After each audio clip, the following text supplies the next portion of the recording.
Kudos to you for being here and listening to this Bright Talk.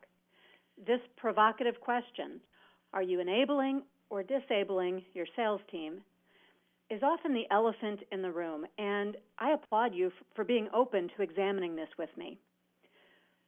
Before I start, let me just say right up front that no sales manager, no sales director sets out to disable the sales team. I totally get that. What happens, though, is that well-intentioned managers with good ideas and incredible pressures to deliver results inadvertently, without even realizing that they're doing it, they sometimes disable their sellers. So that's what we're going to shine the light on. I'll review survey results with you, tell you some stories, share data, and offer you some tips to inspect and change whatever it is that's not serving you well in sales enablement. Over the past 30 years, I've been in your shoes. I've worked with thousands of sales managers and frontline sellers. I'm Deb Calvert, author of the bestseller, Discover Questions, Get You Connected, and of the award-winning blog, Connect to Sell. I train and coach salespeople and sales managers about connections with buyers and about practices that improve sales productivity. Speaking of connections, please be sure to connect with me on Facebook, LinkedIn, or Twitter, or Google+. My handle is on screen along with my email address. I also work in the leadership space as an executive coach, and these two disciplines, sales and leadership, they converge in my current work, which you may know is the movement to stop selling and start leading. Like most of my work, it's based in research with buyers and sellers. In fact, some of the information that I'll share with you today is based on a survey of sellers and what their managers were doing to enable them, as well as what their managers were inadvertently doing that disabled them. Now, we've all heard this ugly phrase, sales prevention manager.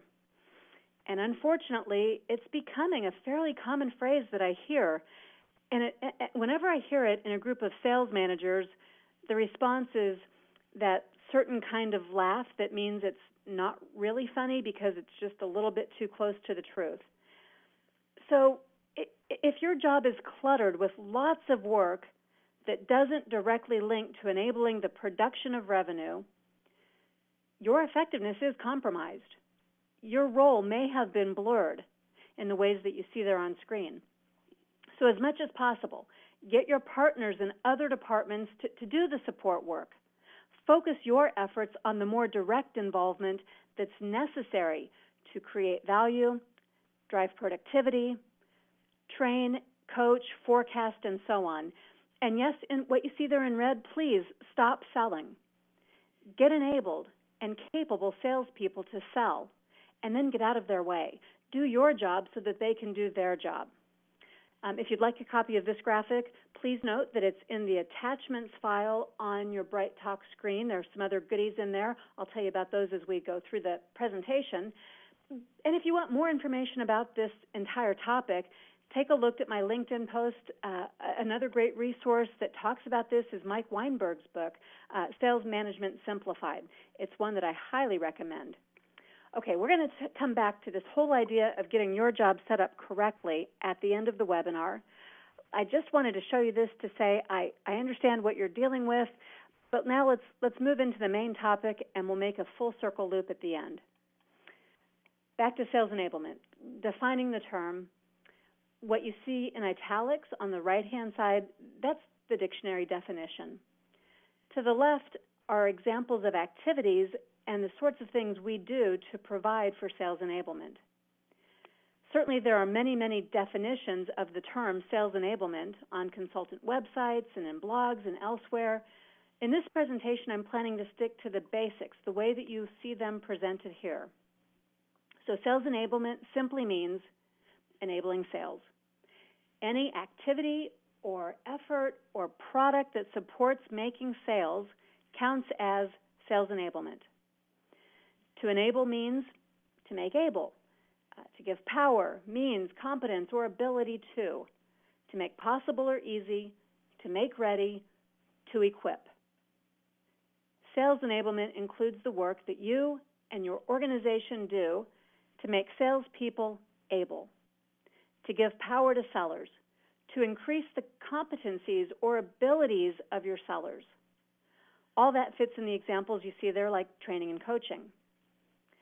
Sales enablement also means that you're making sales possible or easy. In other words, you're providing systems or processes that make it easier, not harder, to make sales. And then finally, sales enablement means that you're making sellers ready to sell, and you're equipping them for the work of selling. Some examples would be that you are providing tools, technology, and resources that prepare sellers to sell. Okay, so now we've clarified what I mean by that term, and it does sound pretty simple, right? Well, defining it's the easy part. That's only the tip of the iceberg. The truth is that sales disablement is rampant, and most of the things sales managers do that disable sales are actually meant to do just the opposite. By the way, to disable means to make unable or unfit, to weaken or destroy the capability of, to incapacitate, to cripple, to make incapable. So, of course, no sales manager intends to weaken or incapacitate their own sales team. No one wants to be labeled as a sales prevention manager. But I see this happening with alarming frequency. So let's talk about why and how it happens. If you think about all those items we just listed as enablers, then we'd have to put that side by side with this moment of truth question. How many of those things, training, coaching, systems, processes, tools, technology, resources, how many of those are taking time away from selling? This really is a delicate balance. Although these are all necessary sales enablers, each one can potentially become a disabler if not used thoughtfully and in a way that is balanced to allow for adequate selling time. If not in balance, sales time is eroded, hence the statistic, the sad statistic that you see on screen. Of course, that scary little number on screen, that's just an average. Some are spending more, and some are spending even less than a third of their time on selling. I don't think that's okay in most sales organizations. But unfortunately, there's even more to the story. I'm including this slide and this factoid to stir up that pot just a little bit more. To me, one of the most tragic examples of missed opportunity is rolled up in this finding. And you already know this. Right? Set up correctly and used appropriately, a CRM system can truly enable sales by empowering and equipping your sellers with easy-to-access information and a streamlined process. So why then? Why is the rate of adoption so low? Why do sellers often resist CRMs? Why do so many companies invest in them only to abandon them or to hip-hop from one to another? Let me give you a quote. This is from a high-tech sales veteran who answered that question in our survey. Because the best salespeople want to be measured by results, not activities. Those who manage by activity level need to realize that one went out in the 70s, but there are some who continue. They should look at that old IBM proverb, never confuse activity with results. And I know, I can already hear your yeah buts and your indignation, but I also hear similar sentiments from a lot of sellers, and you probably do too. The CRM is misused or misunderstood, and it does eat up a lot of time if it's not used wisely. I'd like to tell you a story about a sales rep that I shadowed for 4 hours. His manager wanted some feedback on how to boost his close rate. The sales manager thought the problem was that he needed some closing skills. So for 4 hours, I watched this rep extract and enter information into his CRM, and I took tallies, and he entered information or extracted information a total of 54 times in 4 hours. In between, he made a few phone calls, but he was disabled, not enabled by the tool. He was focused on metrics that were linked to the CRM, number of dials, time between contacts, and an internal factor that the CRM had a role in too as well, like he had to tag new prospects to claim them in the system before anybody else did. So it was this inordinate amount of time looking up every prospect, tagging those who weren't already claimed, logging the dials, reporting on what transpired, inputting follow-up timelines, and so on. Now, I thought maybe he was just dodging the live calls because I was shadowing him and he didn't really want to be that vulnerable. But he wasn't. This was his routine and pace all day, every day. So the problem wasn't how to increase his close rate or how to get in some closing skills. The problem was we needed to enable sales to get him into a place where he was balancing the use of these tools and that technology more appropriately. But here's the main takeaway of that story. Just about every seller has had some sort of experience like that. So the perception of many sellers is that technology and tools that you're providing are little more than time-sucking ways to spy on them. And I know this because I conducted this survey of sellers, and that was the number one complaint that they shared. Now, please don't misunderstand. I am in favor of CRMs and technology that support and enable sales.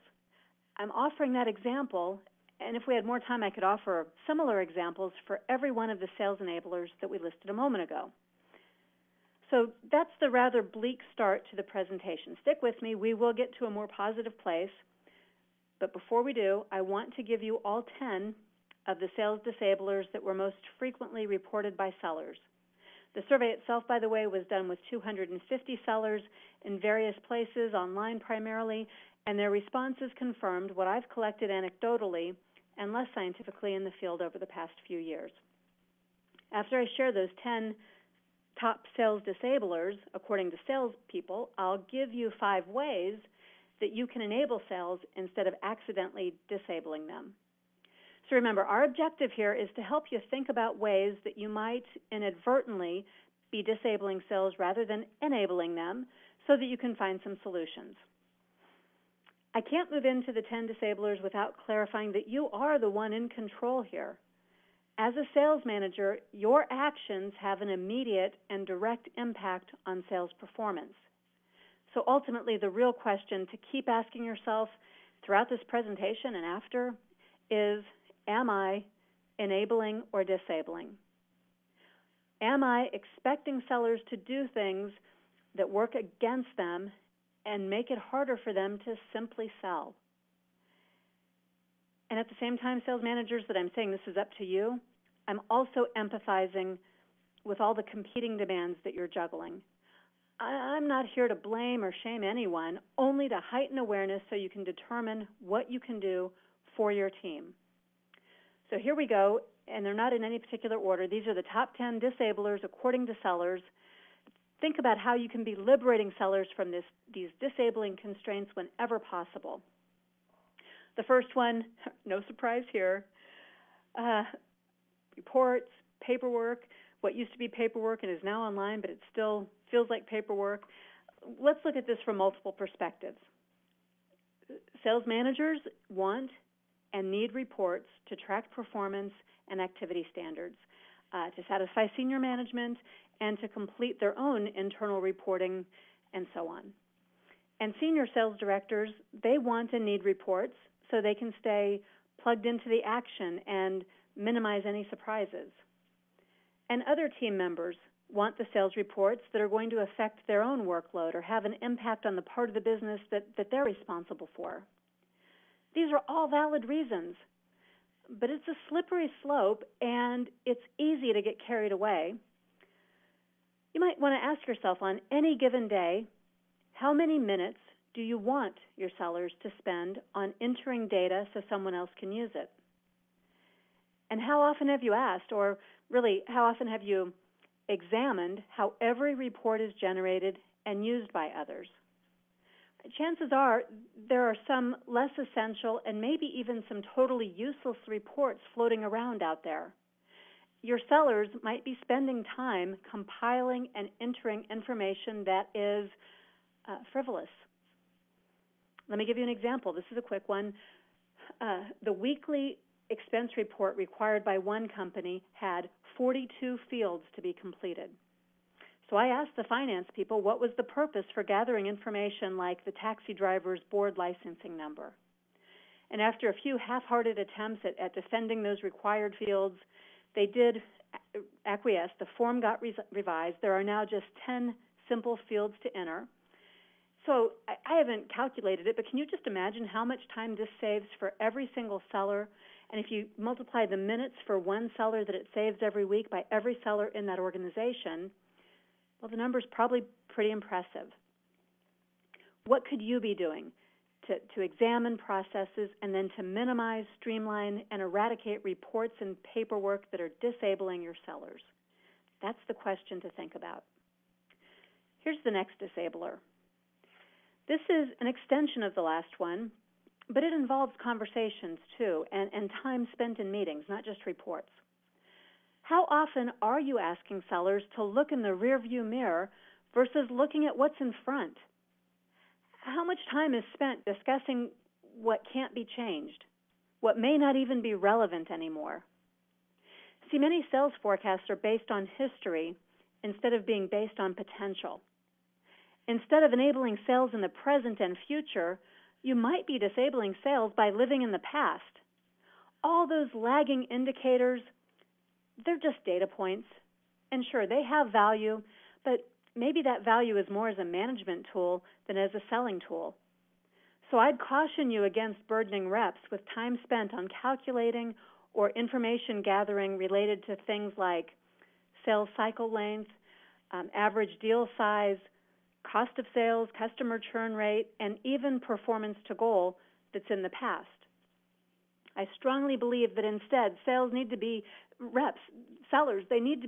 future-focused and able to pay attention to leading indicators, not lagging indicators.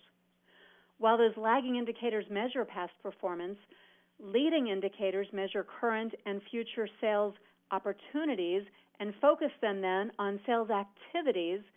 So you want to focus them on metrics like calls to prospects and customers, meetings with buyers, proposals being prepared and made, orders being placed, and activities that will drive customer retention.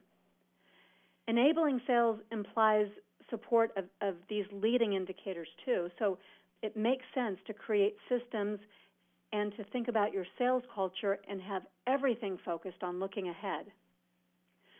I want to take a little tangent. Let me just say one more thing about this disabler.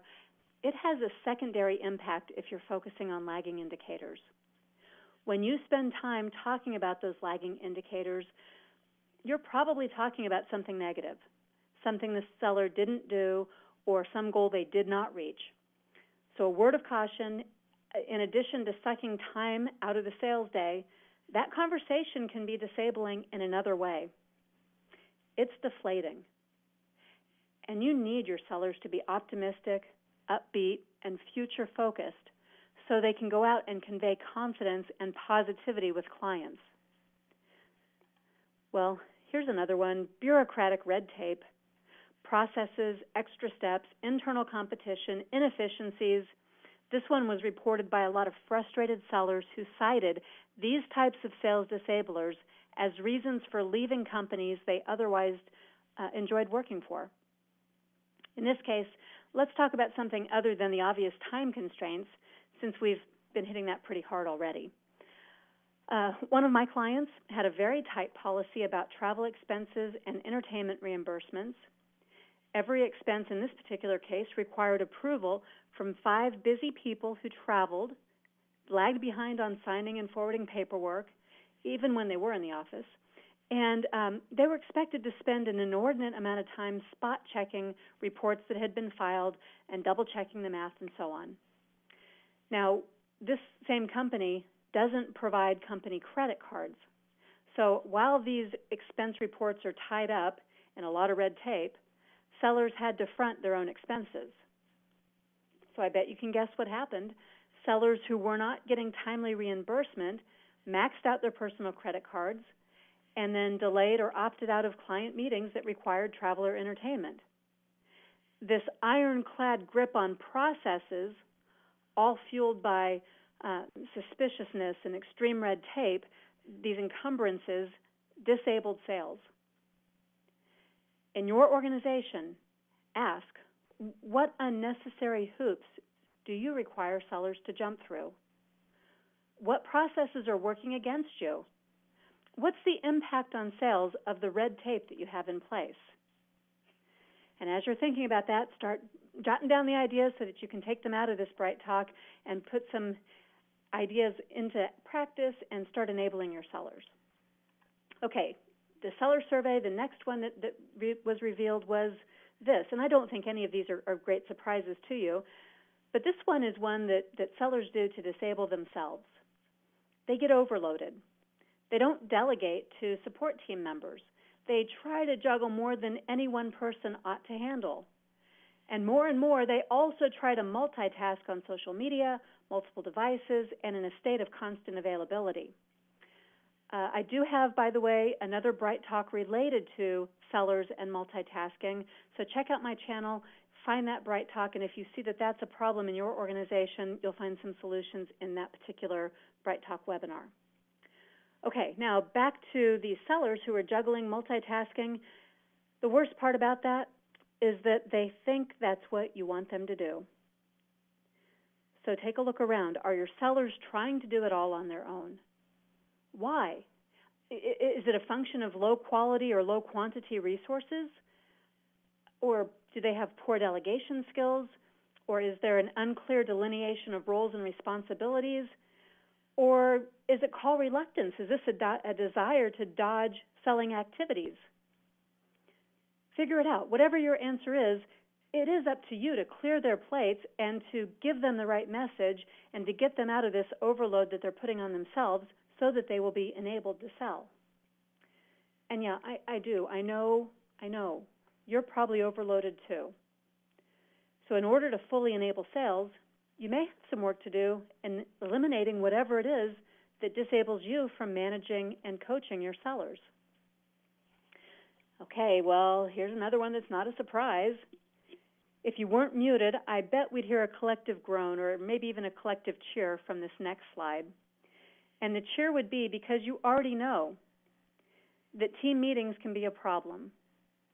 And you recognize that they aren't always that productive.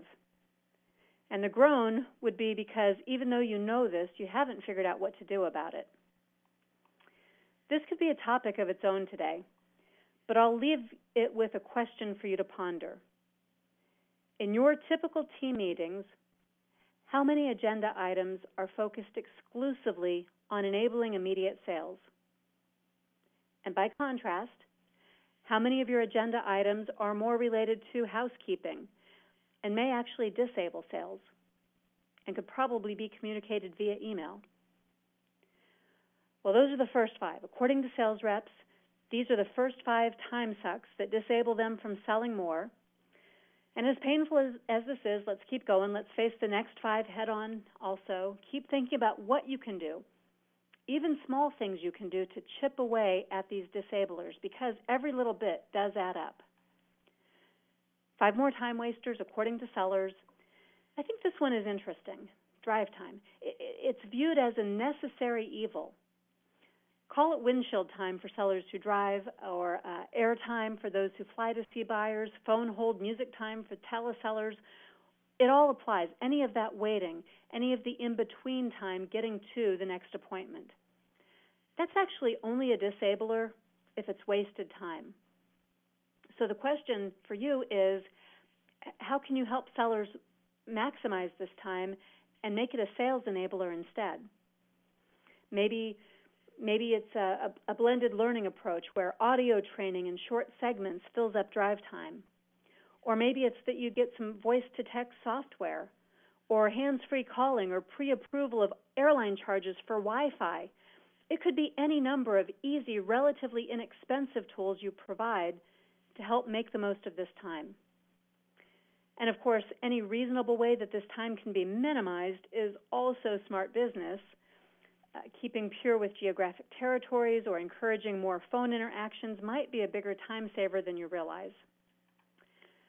Okay, now remember, this is feedback from sales reps. from sellers when they were asked what they perceived to be the biggest time wasters in their sales day. The responses that listed cold calling mainly focused on poor quality leads, poor ability to open properly, and or the hidden sales disabler known as activity metrics that we already talked about. Telesellers and SDRs seem to have a lot of activity metrics. So because of those, I've seen disablement in the form of rushed calls when sellers have an average time per call metric or a minimum number of calls that must be completed type of metric. And some of those metrics are promoting behaviors that are crippling to a sales organization. Unnecessary transfers because sellers think an inbound call will take too long. Hasty hang-ups that leave negative impressions on gatekeepers. Minimum sales made rather than probing for needs that might lead to larger orders but would take longer to talk about. What sort of cold calling enablers do you have in place? Maybe you've got predictive auto dialers. Take a look. Are they working? Are they truly enabling, or could they be disabling your team? As the dialer burns through leads and connects live answers to your sellers, are your sellers enabled or disabled when the call goes through and they must respond right away, quickly? What's it like for them to hear those clicks when they aren't quite fast enough to get to that call? By now, of course, you're picking up on the fact that anything that enables can also disable. We've got to stay really diligent about monitoring what's going on with all of the tools and technology. And that's the hardest part about sales enablement. All these great ideas, these cool new things to try, all these opportunities to offer something else to your sellers. But you have to be really focused on understanding, educating, and monitoring to ensure that the enablement you hope for is truly the outcome you're getting. Okay, we're down to the last three. I'll breeze through these pretty quickly. Crisis management is a huge disabler and time suck. It's what happens when your sellers are forced over and over again into reactive versus proactive responses. The more time you and your sellers spend in firefighting or in some other sort of save-the-day mode, the more you and they may feel heroic, but your time spent on triage and damage control is time that would better be spent on building future sales. Don't be fooled by the adrenaline rush that comes when you don your cape. Instead, get proactive and troubleshoot to reduce the amount of time that these superheroic feats are required.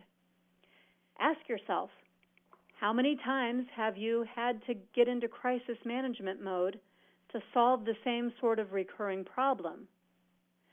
That's your cue. If it's happening over and over again, fix it. Fix it once and for all. Be proactive. Come up with something that will prevent the crisis from happening in the first place. This is another one, of course, you're already aware. But what is it that's keeping sales from advancing through your pipeline as steadily and reliably as they used to? What is it? And whatever your answer is that you're about to give, let me challenge you and say, I think that might be an excuse. So be careful. Be careful what you say, because your sellers will come to believe it too. Those justifications and reasons that you were about to give, they can disable sales. If, for example, you were saying, well, the economy is keeping people from buying, if you say that enough times, your sellers will say it, and they'll believe it, and they'll be disabled from trying to overcome that objection too, because they'll buy it, they'll believe it's gospel truth. Instead, get rid of the clutter in the pipeline that's stalling out your sellers, that's keeping them from going on to make other sales. To enable them, help them learn how to cut out continuances. Teach them how to get prospects to say no if it's a true no, and teach them to stop celebrating stall-outs and continuances. Make it okay for sellers to open up the pipeline so fresh, new prospects have a chance to get through. And finally, their priorities. It's disabling to a lot of sellers in a lot of places because the priorities shift so often that they become disoriented. You probably feel it too, like your head is spinning as priorities shift and new information boggles the mind every day. And your sellers, they're getting that from inside and from outside too. Their buyers' heads are also spinning with an embarrassment of options and more information than any person could possibly take in, sort out, and make sense of. To enable your sellers, be sure they have clarity about their own products and how to sell them, about your expectations, about the marketplace, about their goals, about the processes that you have prioritized, and don't make change for the sake of change. Take time to explain the changes that you do make because you've decided they truly are important enough to make. With that, let me just briefly recap the 10 biggest time wasters according to sellers: reports and paperwork, lagging indicators, red tape, overload, meetings, drive time, unproductive cold calling, crisis management, clogged pipelines, and shifting priorities. So what is it that we're going to do about all this? Please don't be disheartened, because there's actually a lot that you can do. Back to that more positive place I promised you, and I had to take you through the ringer because so many sales managers just can't see the forest for the trees. You're right in the midst of all that every day, so it's just naturally harder for you to recognize it. Now, I'm going to give you 5 strategies for keeping on track and doing more enabling with less disabling. I'll start with 2 that are obvious, and then I'll add 3 that are less obvious. Please note the defining phrases of what it means to enable, they haven't changed. On screen, I put them in a little different order to help you track what we're doing in the terminology of enabling. Keep that intent in mind as we look at these 5 things that you'll do to replace disabling actions and requirements with more enabling ones. What we're aiming for are the specific ways you're going to make a dent in disablement for your own sales team. Don't let yourself be overwhelmed by ideas of everything that should be done. Break it down to smaller and more actionable steps about the things that could be done, and in fact that you will do. Because it is your job to enable sales by clearing barriers. The biggest impact you can quickly make will come from getting rid of sacred cows and challenging the status quo processes and procedures you have in place. One really great exercise you can use is to evaluate a day in the life of a salesperson. And as you do, ask this single question about each and every activity. How much does this activity contribute in driving top-line revenue? Ask it with impunity. Declutter your mind so you're not filtering with yeah buts and pressures from non-selling entities. We already know that someone at some time felt that each of these activities was relevant, important, or useful. That's not the question that you're asking with this evaluation. You can come back to those justifications later. First, start with a pure look at the central question on screen for each and every activity that a salesperson does. Keep asking, how much does this activity contribute in driving top-line revenue? And if you can answer a lot, keep it. A little, take another look at it. Not at all, get rid of it. I'm going to give you a story. This one's a little bit more complicated, but I think it'll help you to understand why this is so important to do. This is a real example, a couple of them. First of all, think about your team meeting. If you've got your entire sales team in your weekly meeting for an hour, and your agenda includes things like reviewing the month-to-date numbers, updating the vacation calendar, reviewing the credit policy since the credit manager's been breathing down your neck, providing a little product training on an extension line, reminding sellers to update their pipeline report every day, and encouraging participation in the United Way campaign. Right, for each item on your agenda, you'd have to ask yourself, how much does this discussion contribute to driving top-line revenue? And if the answer is not at all, consider scrapping it. Weigh the ROI. A 15-minute review of the credit policy multiplied by 8 sellers in the room is 120 minutes. That's 2 hours of lost selling time. Is it worth it? What alternatives do you have that would eat up less selling time? Now, that stark example I promised you, this is from an actual sales organization that I consulted with. Happened a little while back. This is an inside sales team of 32 people. Stick with me as you hear these details unfold, because this is the kind of inspection you want to do. 32 people. Now, on this particular day, they had excess production on a perishable good that needed to be moved immediately. So basically, this was a sales blitz. And in an effort to keep people motivated, the VP of sales required an email to be written and sent to the whole team and read by the whole team after each sale. He wanted them to know about the sales and to stay on top of them so they could track the inventory. And he also followed up those emails with one of his own to the full team with congratulations and encouragement. So I observed this for 4 hours, and I tallied up the time spent on writing and reading emails. They did make 72 sales. 72 sales meant 72 emails from sellers, 72 emails from the VP. That's 144 emails in 4 hours. When sellers were doing this, they spent about 3 minutes writing the email, so that's 216 minutes right there.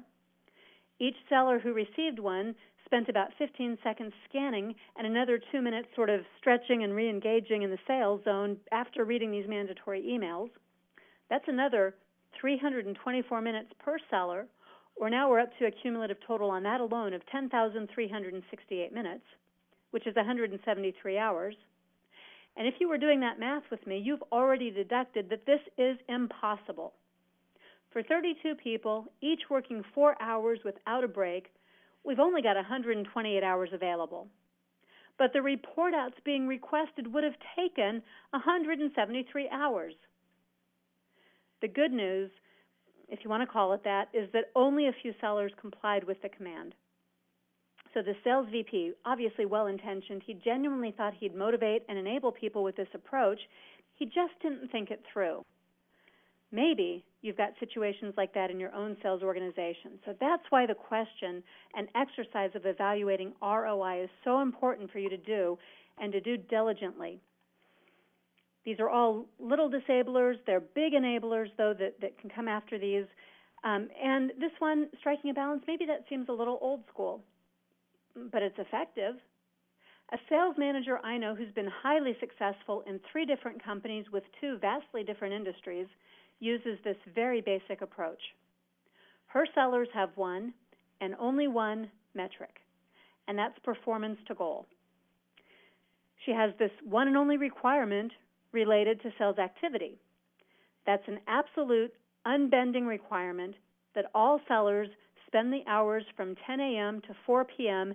in customer-facing activities, sales calls, client lunches, networking events, and so on. No exceptions. That means that sellers do paperwork and planning to bookend their days. Internal departments know this, and they patiently wait for callbacks until those times a day. And they contact the sales manager and not the sellers if there's a true emergency that cannot wait to be addressed. Reports, team meetings, updates, they're all kept to a minimum. The sellers are given a lot of leeway in when and how they complete that type of work. It's not checked daily or even weekly. There is a high degree, though, of accountability and a tacit understanding that the sales manager needs cooperation within the systems. Her flexibility is not a green light for sellers to be slackers. If a seller misses goal 2 of 3 months in a given quarter, that's when the manager institutes activity standards and close tracking, plus her own coaching time with that rep. And this really, truly works. It all starts with the premise that there needs to be adequate time for selling. So to get there, you have to ask that question on screen. What % of time should be buyer-facing time? And then you need to allow for there to actually be that adequate time. You need to build the system that enables sellers to spend that much time with buyers. Enabler number 3, learning agility. For you and your sellers, learning agility is a critical competency for handling changes and ambiguity that are just a part of this profession. So start selecting and hiring for it. Build it in yourself, encourage it, publicly recognize it in your team members. To truly enable your sellers, that means making them able, equipping them, giving them power and ability. You do need for them to be agile in the way they learn and apply what they already know. Mental agility, people agility, change agility, results agility. Help them to understand what those things mean, make sure that you understand it yourself, and keep them nimble and agile in all 4 of these ways. If you haven't yet, be sure to get Jill Conrad's book, Agile Selling. It will help you to learn more about this. Enabler number 4, another basic one, but really important and probably not so obvious. In those responses that we heard from sales reps, in the fill-in-the-blank question, this is what popped up the most. If I could tell my sales manager one thing, and the most common response had to do with managers being out of touch, not listening, or not respecting what sellers had to say. Sellers, they want you to hear your ideas. They want you to hear what they bring to the table. They want you to pay attention when they're feeling shackled or distracted or pulled in too many directions. And they want your help when they begin to feel disabled, because they do want to sell more. But when you tell them things like, hey, we spent a lot of money on that CRM, so we have to use it, sellers do not care. They don't care how much the CRM costs the company. They do care about how much it's costing them, and they expect you to care about things that adversely affect them too. Enabler number 5. This one, I put it up here just to be a little provocative. Enabler number 5 is do it yourself. And if your response is, I can't, I'm already maxed out, I'm too busy, I can't add more to your plate, well, if it's not important enough for you to do, maybe it's not important enough for anyone else to be doing either. If you really think about it, is there anything you can do that is more important than liberating and enabling your sellers so they can simply sell? And I'm not being facetious when I say you might want to consider taking some non-selling work off their plate and doing it yourself, or delegating it, or hiring someone else to do it, or scrapping it all together. So please indulge this idea long enough to consider what substantial time saver you could liberate sellers from doing. What could you enable them to do instead of that task? What are some alternatives for getting this done? The easy answer is nope, they're just going to have to do it themselves. So I'm pushing you to think longer and harder about this. Go past that easy answer, see what you might be able to work out. And seriously, do that work yourself for just a week. Once you understand what's entailed and how it gets done, then you might have some additional ideas about alternative ways. Just one more thing about enablement. Sales managers, you can't do all this alone. You need enablement too. You can't enable others if you yourself are shackled to a desk filling out reports. That won't be effective enabling others, and you need to be skilled in these key sales manager skills that are critical for seller enablement. I'm alarmed by the findings of this research. This comes from the STAR Results Annual Sales Manager Survey. Here's one snapshot that indicates that there are a lot of sales managers who don't have support processes, training, and development that they need if they are themselves to be enabled to support the sales team. So if you're a sales manager, please ask for what you're needing. Your development matters. It matters greatly. And if you're a senior sales manager, I implore you to consider enabling your sales managers so they in turn will not inadvertently disable your sales team. By the way, if you'd like a copy of this complete report about support for sales manager development, there is a link in our attachment section. I encourage you to take a look at that. When you use that link, you'll get to Stephen Rosen's site, and it will give you this survey as well as a lot of great other resources that are right there for sales managers. Okay, now with our remaining time, I'll take a couple of questions, as many as I can here. If I don't get to your question, please connect with me via email or on social media so we can continue this conversation. I welcome the opportunity to provide coaching or to connect with you with appropriate resources.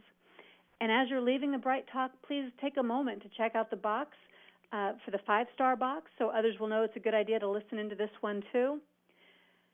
The first question is, we have every one of these disablements in our culture. Where should I start to work against the grain?